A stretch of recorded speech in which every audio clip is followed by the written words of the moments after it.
Hey, welcome back to Piano Barbarians. I am your host, Paul Seiz. My guest today is Sean Yeung. Sean and I go back, way back, to when we were both working at a Dueling piano bar in downtown Kansas City. We spent many, many years together as house players there, a lot of thrills and spills. He is an old, dear friend. He loves to perform. He loves music. He loves comedy. He loves improv. And we had a great time talking about all those things. So without any further ado, here is my conversation with Sean. Sean Yeung, welcome. Thank you, to man. Piano Barbarians. I haven't seen you in a while. It's been a hot second. So. This is certainly a treat. Kind of break the ice. We just kind of jam on a thing. Mm-hmm. Anything recent you learned that's a jammer for you? I've been doing a lot of guitar stuff recently, so like we don't have those. We have these. Yep. I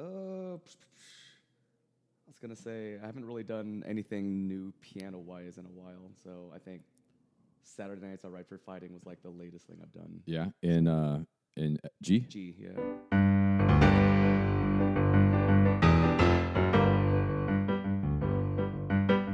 Let's hear it. What you got? Oh, Jesus.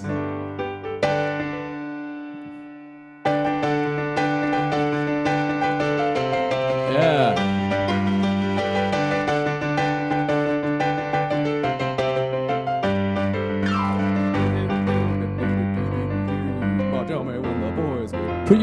Put your keyboard to midnight. I have a feeling your keyboard is cranked all the way. Am I correct? Yes.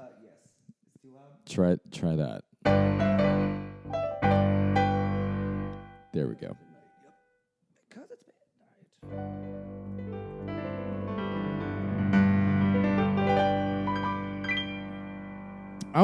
midnight. That is such an example of the little suspension thing. That's the end, right?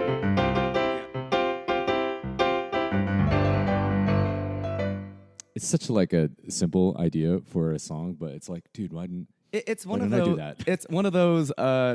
There's sometimes when you play music, it's like, what can I do? Like create, like to let my creative outlet out. Like we're gonna play here with that song. It's more of like a physical outlet where I could just pound it out and be like, all right, I'm ready. Let's go. Yeah, I would say we owe Elton John that he's even said he's not. I mean, he's got Tiny Dancer, which is all that stuff. But he says like he's a pounder. He's not there to like do tinkly stuff. I think I saw like an old school interview with Billy Joel at one point where he talks about his comparison between him and Elton John, and he says, yeah, Elton John's a lot of, like you said, a lot of pounding, a lot of like inversions here and there, and Billy's kind of more technical. So it's just kind of like, really, yeah. So whenever they tour together, you could kind of get like the best of both worlds. That's still a dream concert I've always wanted to go check out at some point. The face-to-face. Now, I mean, there's the impersonators. You just get like a guy that looks and sounds like Billy Joel and a guy that looks like and sounds like Elton John, and be like, if you squint or if you take off your glasses, Oh, yeah. The amount of Beatles tribute shows I've seen, I'm like, I'm never going to see them live ever, so I'm just going to enjoy myself with these guys up here. Yeah. Yeah.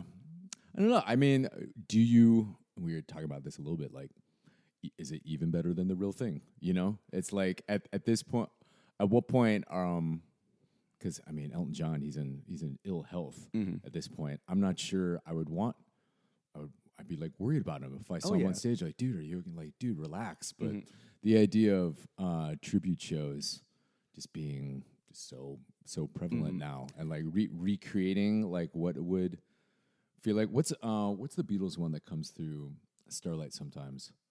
Is it called 64 or like We're All 64, something like that? Maybe, I don't know. Like I've seen Fab Four, I've seen Liverpool. Fab Four, yeah. Fab Four, okay. Yeah, and Liverpool. Yeah, Liverpool's the one who does their summer concerts in Olathe every year. Yeah. Okay, here's a question for you. If you had to watch a tribute act, do you want them occasionally breaking character, or do you want them completely locked in character the entire time? I mean, as a theater person, I would prefer them to stay in character throughout the whole show. But if there was like at the end, after they were finished, then they can like introduce themselves as like who they really are, meet them out maybe in like the area where everyone hangs out afterwards or something like that. So Okay. just kind of like you've seen it's like going to a Broadway show. It's like, All right. I know I'm going to go see, trying to think of a good example, like this Cursed Child thing, the Harry Potter and the Cursed Child. Like, Yes, Tom Felton's playing Draco Malfoy. which is awesome. So if I'm there, I want to see him play Draco Malfoy the entire time. But Yeah. I still know that it's Tom Felton like Sure. playing him. But at the end, it's just kind of like if you hang out in the street and see him walk out and he's signing autographs and everything, it's like, yeah, like, you know. Okay. I don't think. All right. Let me think of a better example. All right. Let's say Bruce Springsteen. Okay. For example. Yeah. Right. If there's a guy on stage, and we just kind of did this with the Bruce Springsteen movie, right? Mm-hmm. If there's a guy on stage playing Bruce Springsteen songs, he has the energy, he's got the band behind him. Like, we can probably go find guys who are doing this. Yeah. Right. Did you know that Hank Azaria is like a Bruce Springsteen tribute artist?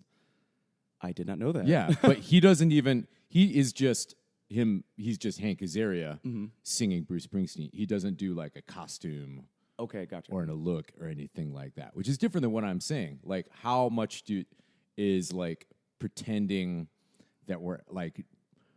You said from a theater standpoint, it'd be cool if they stayed in character the whole time. But like, are we at a theater experience, or are we at a joke? Yeah, You know what I mean? Yeah, like It's a I big think, joke. I think now that they mention it, like if you're watching a tribute act, people are there to hear the songs. You know, they're there to get that feeling of, oh, I've always wanted to see this person. So Yeah. I think it would be.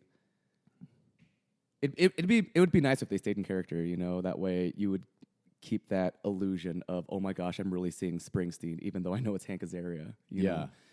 Maybe how do you flip your mind into thinking, okay, I know that's the guy who voices all my favorite people from The Simpsons, but how do I get my mind to switch on to make me think that's Bruce Springsteen? I don't think he wants you to do that. I think like that's what's. I think that's like the comfortable medium here, and probably the most successful versions of these would be like, this is a celebration of that music, right? Yeah. And because when we do a dueling piano show, we're definitely not in character for like, I don't know, the 50 different artists that we're going to cover in a given night. It's more like, it's better if we are celebrating it and the audience is also celebrating the music as we go, because we are ourselves. Yeah. Like, I think if you promote it as that, as like, oh, this is like a cover band or a bunch of guys playing that, then cool. But if you promote it as this is a tribute show specifically for this artist, then, you know, I've seen maybe like a couple clips of like a Green Day tribute show, and it's one of those like, they don't look a lot like Green Day. The best they can do is just like make their hair, do whatever, and wear the clothes. But at the same time, how do you keep that feeling of, okay, I know I'm not at a Green Day concert, but I feel like I'm at a Green Day concert? It's kind of like I don't want to say like a diet Green Day or anything, but it's just like, how do I still get the same satisfaction of going to a show where they played the same songs, where I've enjoyed my time, even though it's not the real people? Or are they able to bring in the same energy or bring in like whatever made that band great? Is this band able to, you know, do them proper, I guess? Yeah. Do you think that guys like that, though, I want to believe that they could have their own music that they've written, that they're dedicated about. Maybe it sounds a little bit like Green Day. That's okay. Maybe it's Green Day adjacent. That's kind of to be expected. Yeah. You know what I mean? You're making me think about with people who do voices, the people that create a voice are often like doing like a weird, like they're doing an imitation of somebody else through like a weird filter, right? And that's how they create like a new character. I've always thought was really interesting, and I think about that sometimes with music of like, well, this is us like basically trying to emulate this artist's sound, but we can't truly do it. We can only go as far as we can go as artists, and what you get is our output. And you know what? That's how we get new stuff. There we go. That's how we do it. That's how you emulate it. Okay. We've got categories. Really, really important. Up for a good story. A recent unusual or humorous story related to your music career. Anything comical happened recently? There's been a bunch. Yeah? We have our youngest player. Have you ever met Josie Watkins? Yep. Okay, cool. Yeah. So Josie's part of the team, but there's sometimes I forget that she was born in 2000. Okay. So there's a lot of references she still doesn't understand. Oh. Like if I do Jack and Diane, Yeah. you know, sucking on chili dogs outside the Tasty Freeze, James Dean, whatever. She has no idea who James Dean is. So, like, I'll always look at her. And a fun thing that we joke around with each other is anytime I say that line, she'll just throw out a random impression just to show everyone I don't know who James Dean is, but I'm still having fun. Like oh hey, I'm a James Dean. Yeah. So, like, one, she probably can't get away with this one anymore because she totally forgot about it. But I went, does his best James Dean, and she goes, hey, and I'm like, hey, no, we probably can't do that joke. I was like, that guy is not cool in the eyes of the world right now. Oh man, why has this happened? Why have like that's a really interesting comparison. What is more dominant in the culture right now, the song Jack and Diane or James Dean? Mm-hmm. Which is more resonant? Well, at the moment, I think Jack and Diane, just because it's memeable at this point, you know, like.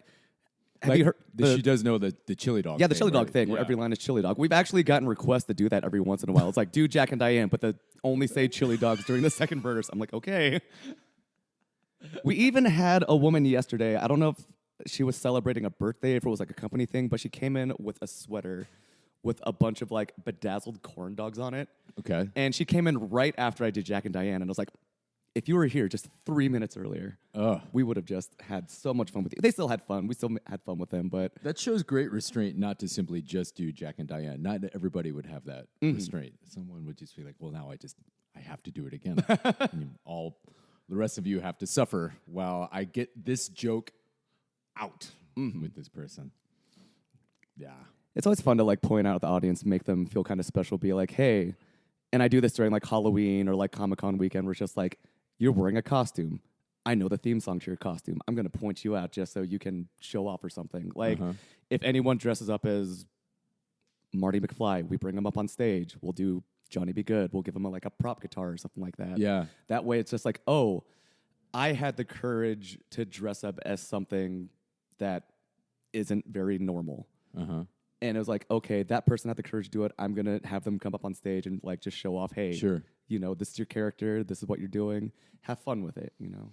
We've had a lot of jazz musicians on the podcast recently, and their concept of the crowd giving energy, I think, is really different than what you're describing right now. I find that's interesting because it's still, like, say that you've got some really good jazz musicians on stage, like a trio, and they're really, really locked into each other. And they're playing. I mean, what kind of feedback are they getting from the audience? They're getting like clapping at the ends of songs. They're getting like woo, or like maybe some like really they feel the energy building, and the crowd can react audibly. I guess that is like a good energy exchange. But the energy exchange that you're talking about is like, we want you to come on stage and celebrate yourself. Yeah, that is what you're. That's way beyond. It's kind of different where it's just kind of like, oh, as like a rock and roll musician, you kind of feed off the energy off the people. So like we will have nights where you throw in 100%, you go all out. Sometimes you really like it, they give you that energy. Sometimes they don't. So you got to figure out, okay, what's my next strategic move to get them still interested in the show, even though I'm not getting like the reaction I'd like. Well, we're also talking about a piece of. I mean, this is how I used to think about it. I mean, if we're at a Dueling piano bar, we might be talking about a piece of entertainment that's 4 hours long, right? And so, what is that as a piece of art? Like, you keep saying the show, and I know what you mean by that, but are you really talking about like a 6 hour long show? I think you kind of are. But like in a 6 hour long show, that's the what you get in the audience, and mining them for stuff to do, for more characters, mining their energy is just so important. You know, the idea of like doing like a band by themselves for 6 hours. I don't know, but isn't it how the Beatles got good in Germany? Is like that's what they would do, is just play just the four of them for like 8 hours a day for the German tourists. That's what they would do. It seems like an epic amount of time. The best seat is on stage. Let's see. You can't say Howl at the Moon for this one, Okay. but I think you can. I think you can come up with a good one. Dive into what makes a certain music venue special. Explore what the vibes are, subtle details that might go unnoticed by someone who performed a play there. I don't want to talk about Howl at the Moon first, but think of a different place or a different stage. What do you think? It's just got good vibes. This is gonna sound weird, but before I did Howl at the Moon, I did a lot of stuff at Renaissance Fairs, Pirate Festival. Yeah. You know, and the thing with that, it's my group. We did a lot of like parody material. Okay. So it's one of those. We got people's attention by doing like, oh, we have a song about the Trojan War, about a giant wooden horse, but it's played to Yellow Submarine. You know, Is it We All Live in a giant wooden horse? Yeah. Wait. We all in Yeah, G. Wait. G. No. We all live in a giant wooden horse. Oh, we all hid in a giant wooden horse. But yeah, it's like it's also educational. Like in the town where I was born, Menelaus, he was the king. You know, like Oh, it look was at a that. bunch of like educational stuff. But at the same time, people still got the joke of, oh, they're playing a popular song, but it's Renaissance Fair related. So Yeah. that's what gets the people into it. It's just like there's something familiar, but then it also fits the theme of the entire venue. Sure. Yeah. Same thing with Pirate Fest, where it's just kind of like it's either shanties or we do the same show. Last year we had this thing where we had like an opening night, and my friend Brad Torres brought a keyboard, and they were working at the Texas Renaissance Fair the same time Pirate Fest was happening. So he had a sound guy, and you know they set up PAs and all that stuff. So they gave us a few songs to look over throughout maybe the past few months. So then we would rehearse it and like play it out. And even though we've never had like a full run through, it was everyone in your part. We go up on stage and just see what happens. There were a ton of mistakes, but honestly, no one cared because of the venue, of the purpose of Pirate Fest. You know, it's like we're all here to be with our pirate family, dress up as pirates, do activities, whatever. Okay. It doesn't matter if you mess up or not. We're all perfectionists, and we're all just like, oh, I missed this. I didn't know how to do that. No one cares. So Yeah. So you feel like at these festivals, I really love this idea that you've got your audience is there and they're like, we want you to do something special and creative. Like we want you to impress us. Exactly. So like bring the interest, bring the innovation. We want it. That you feel that way? exactly, yeah. It's just always just a good feeling where it's just kind of like, not only are you giving the people what they want, but you're giving like the venue or like the owners what they want. It was just kind of like, we want people to stay here. We want people to have a good time. And it's like, okay, these musicians that are here are really amping up the energy. Even like, I know he probably can't tell they were messing up or anything, but you could tell that everyone was still having a good time. You could still like, we're throwing solos at each other.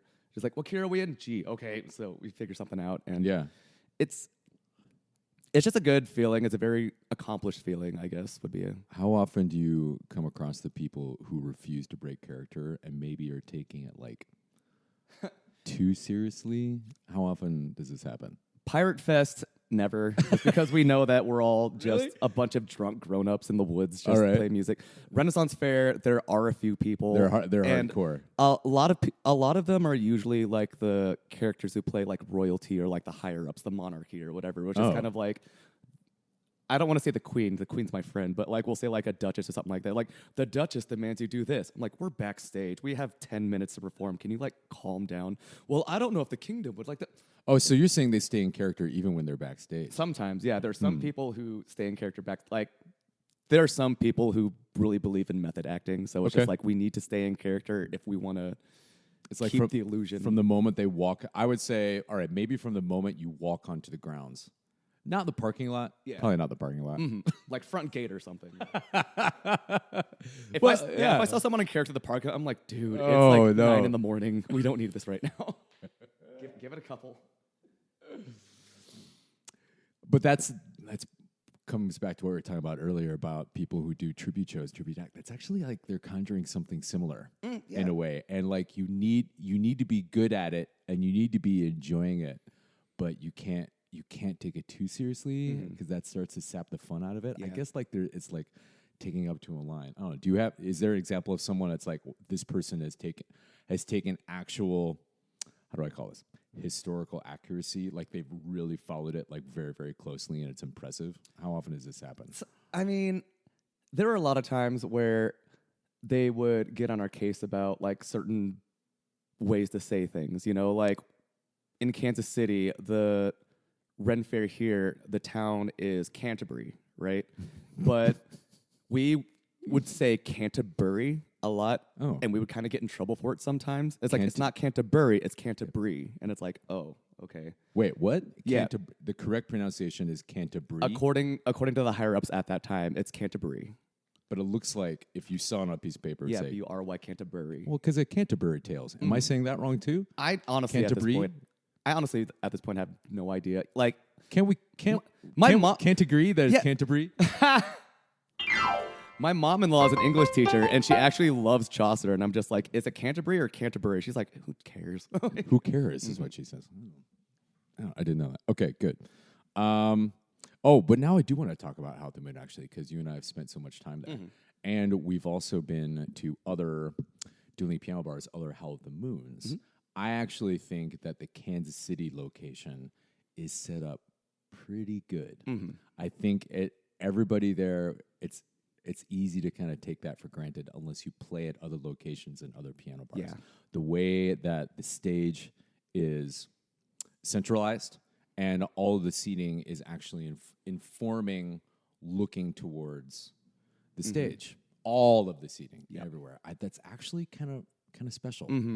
Yeah, because I've been to other clubs. Like Denver had a really good setup when they were around. You know, it's underground, and same thing where it's just all the tables were facing the stage. But then you get clubs like St. Louis, where the stage was like in the corner of literally the bar. The corner. It was like very small, not a lot of dance room. Yeah, and it's just kind of like, hey, like I can't do my usual show because I like to move around and like rock out, and it's really hard when you have like literally just 2 steps ahead of you. You know, very small corner stage. Also, I think and this is a minor detail, but even the entrance to How the Moon Kansas City, as you walk in, it's like I don't know. You can easily see the stage, but you can also get like a quick overview of like a whole room. Exactly. At the same time. So like as soon as you walk in, I always felt that way. Like people just get kind of like stunned, but in a good way. Yeah. You know, like you're seeing them like take in like a lot of information at once as they like acclimate to this new place. And it's nice because you could see them when they come in, and if it's the first time, they're like, okay, getting the lay of the land. It's like, okay, stage, bar, seats. There's a sign that says restrooms over there. Okay, I think I know where everything is. Yeah. So it's just like they automatically know exactly where everything is after like 10 seconds of just standing there. Yeah, it's good. There's it's like a little bit of feng shui, I guess. I want to believe it was intentional, but not every club is like that. Not every stage is like that. The How the Moon Kansas City place actually got it pretty well.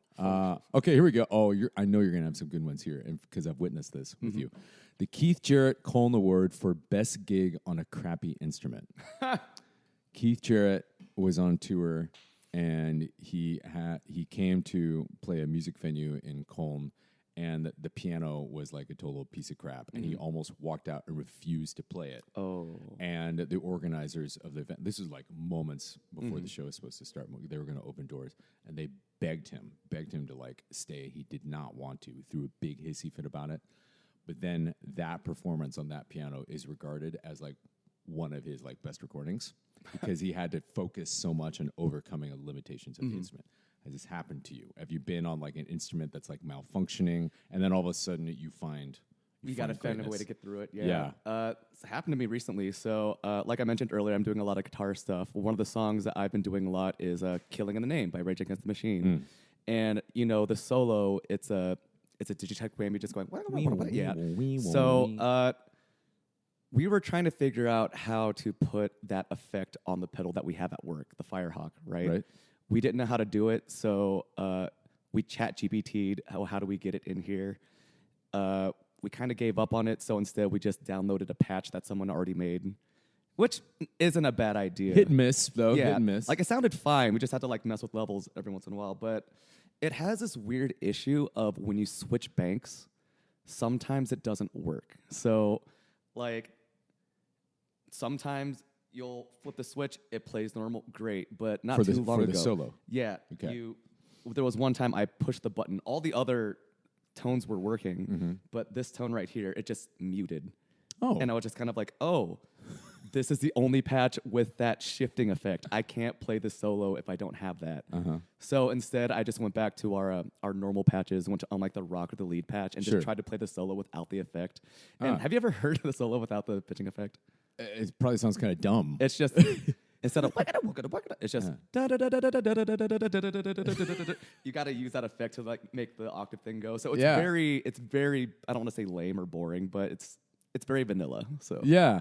What's his name? Oh, Tom Morello. I want to believe if Tom Morello had been there, he probably would have had a big smile on his face because he's probably seen that happen to 100. I hope he says like I hope he says like this has happened to me so much. Like a pedal doesn't work and I just had to go for it. It probably even happened to Tom Morello. That's actually a good point. That his whammy pedal goes out. And I've seen footage of James Hetfield from Metallica going through the same thing where his guitar didn't have enough distortion. So he's like, "Are you guys ready to rock? Clean, clean, clean." He's like, "Oh bling, no." Bling, bling.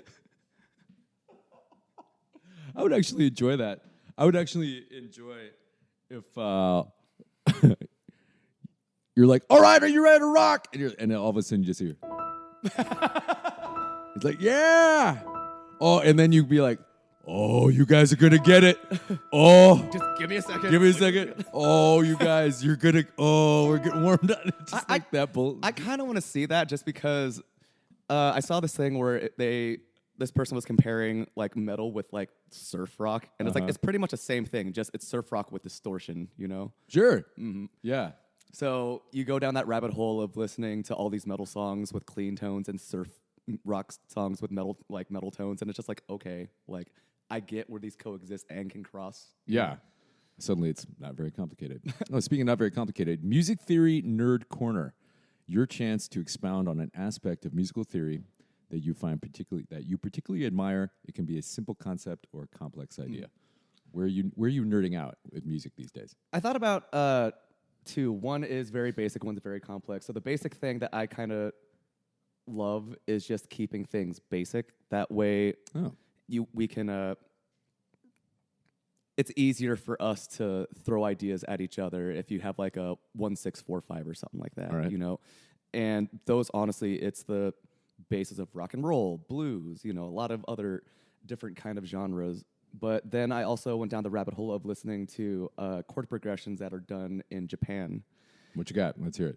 I don't know any chord progressions because like with well, you said 1, bum, bum, bum, like 1-6-4-5. Right. But with Japanese chord progressions, there's not really a pattern. Instead, they're telling a story. So it'd be like da da da da da da da da da da da da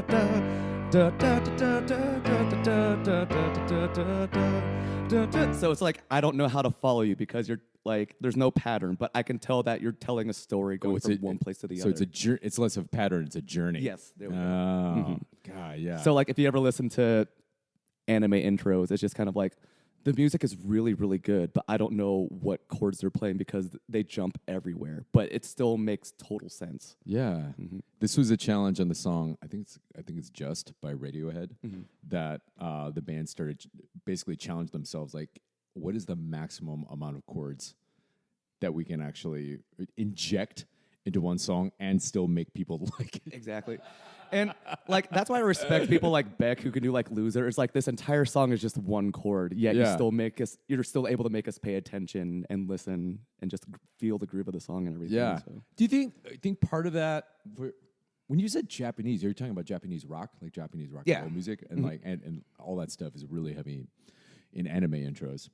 Do you think it's because our Western ears are like waiting for the pattern that we can recognize, and that makes that like destabilize and makes us impatient in a way? Like we're used to a repetitive set of chord structures, and if someone has, I mean, that example that you just did was maybe like 7 chords, but like it's still not quite resolving. Yeah. And it's something that you can hold on to. Is that part of it? That's like destabilizing? I don't know. I think you're right when it comes to Western people are trying to find that pattern just so they can like feel like, I don't want to say they're a part of the music, but it's one of those, okay, we're here, we're listening. It's great. But with the Japanese rock, like we mentioned, it's a journey. So it's one of those, we don't know exactly where we are in the song, but we can tell that the second it gets to like the 4-5-1, it's like, okay, now we're able to like get back to like a new thing. It could be the same chord progression as what they just did, or it could be something completely different.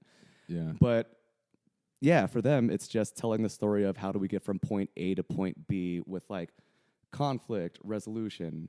Where can we make this happy or sad? Yeah. Depending on from in 30 seconds with these amount of bars. Yeah. I had Rob Tribb, who's a really, really great jazz musician, and he was telling me about how he uses diminished chords as a map of where he wants to go when he's improvising. Mhm. So if he's got a C diminished chord, C, E flat, F sharp, B flat, right? He's going to start in C, but he's thinking to himself, how do I get to E flat? And then he's going to go to the 2-5-1 basically. And then he's going to land on that E flat, but then he's thinking, how do I get to that F sharp? So he's going to do a minor G sharp, and then 5, and he made it there, but now he's looking at that A minor, so he's got to go to this, and then so and because with diminished, it's like the same interval over and over again. You can just be on like kind of like a wheel that never actually resolves, and you can just stay on it. But it's like an innovative way of like move of like it's like a map for him. It just like keeps going, and that was in C. You could also do the whole thing in any beginning on. Actually, how many diminished chords are there until you run out? I guess technically, I never thought about that. There's only 4 diminished chords until you're actually just stacking minor thirds on top of each other. C diminished, C sharp diminished, D diminished. And once you get to the E flat diminished, you can just keep building all the way. Sorry, I got in my own corner there. I got my own corner. Steal this lick. Demonstrate a beloved musical trick that you can share with other piano players. Oh, gosh. I'm trying to think of like musical tricks because a lot of the tricks I do are kind of like physical stunts. It's the it's the Jerry Lee Lewis putting one leg on top of the piano while you're doing like a solo or something like People that. love that. Oh, they do. Yeah. I think one of my tricks, it's I like to move my seat up high so I get like I'm able to like have my thighs against the piano. That way I'm able to lean back, and just I know that's not a musical thing, but I'm trying to think of my usual go-to answer is like minor pentatonic, but I feel like that answer's so easy, it's just kind of like... Well, show me what you mean. So it's just like, whatever key we're in, so let's say like A minor. So it's just like, just anything in the minor pentatonic. And I taught that with School of Rock kids too, where they're just kind of like, hey, I don't know how to solo. And I went through the same thing when I first started working at Hal. I don't know how to solo until I started working on a lot of minor pentatonic stuff. At first it was so I can learn how to solo, but then I was also trying to think of like, I was going through like there's a lot of Asian music out there, and a lot of like Chinese music is very pentatonic, like old school pentatonic. So it's one of those, how are they able to make all these classic songs using only 5 notes? All right. So it's one of those explore, get comfortable with the notes, and then however your heart or your soul, whatever feels, just let your fingers fly, Yeah. Yeah. My son is taking guitar lessons, and he's in the jazz band, and he had his first solo on guitar maybe about a month and a half ago. He was so nervous. Oh my gosh, how are they now? Tobin is 12. Oh goodness. Yeah. And he really enjoys playing guitar, but he had never played like a solo in front of other people like that. I have like cajoled him to like get up here and be like, it's Sweet Home Alabama, DCG. He's like kind of like embarrassed that he knows how to play Sweet Home Alabama. It's like, I don't want to be a guy who plays Sweet Home Alabama. Yeah. I was like, well, if you know DCG, It's kind of the same with like with Freebird, all people want to hear is that that's it. And then after you get that part, no one knows how the rest of the solo goes. So you're just able to just, free form it and do whatever you want. I've done it one time where just like, I know I'm not playing this right. I'm just playing however I feel. Yeah. And I had a guy come up to me and he was just like, yo, man, that was the best Freebird solo I've ever heard. And I'm like, no, it's not. Yes, it was. In the moment it was. So Tobin was super nervous. And the night before, he's like, Dad, I just wish I knew more notes. And he was caught up on this idea that you're talking about of like, he was probably prepared. The song was on Broadway, so it was probably like this Mixolydian thing they do. He's probably gonna go. He had probably taught him those 5, but he was like, I want more notes. I'm like, no, man, 5 is great. plenty. 5 is plenty. Like the real challenge is to play a solo with just 2 notes. I love those guys. You know those guys that are like.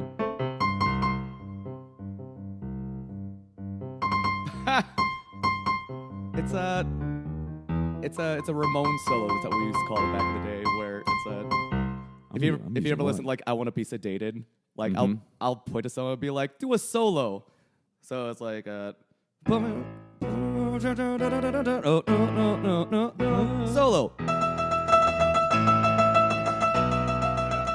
And it's just like, oh, okay, it's only 1 note, but it still grabs the attention because of the energy. Okay, yes and no. I don't think that's actually improvisatory. I think that, and also what's happening with like Great Balls of Fire, is just like we're just putting something in this frequency, right? I think that's what's happening with what we were in Aegis name.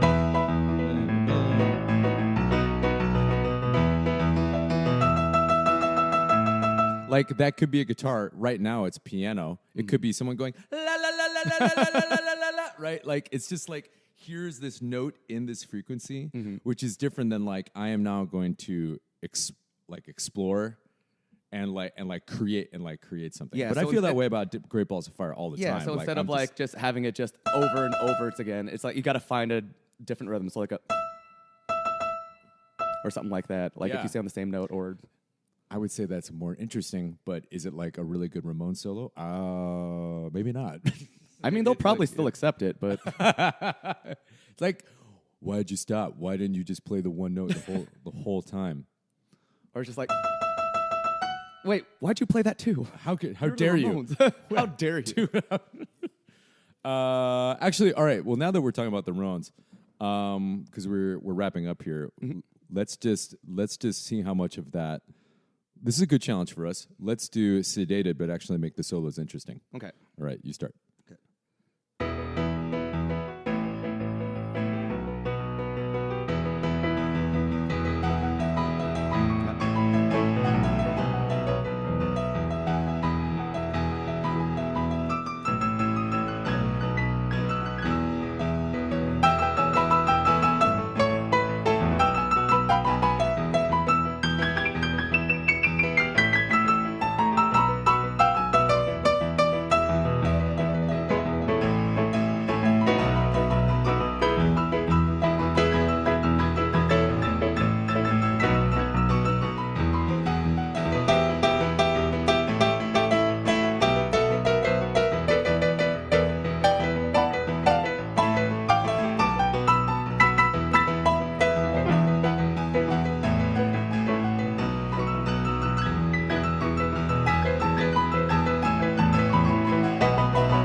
We rule. We did it. That was the most interesting version of sedated anyone's ever done. I was going to say, if anyone's ever heard that, like, did you hear the Piano Barbarian podcast where they did I Want to Be Sedated? They had more than 1 note. More than 1 note. All right, this is the last one. U.S. Department of Musical Security, if you were in charge of the United States musical scene as the director of the Department of Musical Security, what would you decree? What policies are you going to enact? What's on your agenda?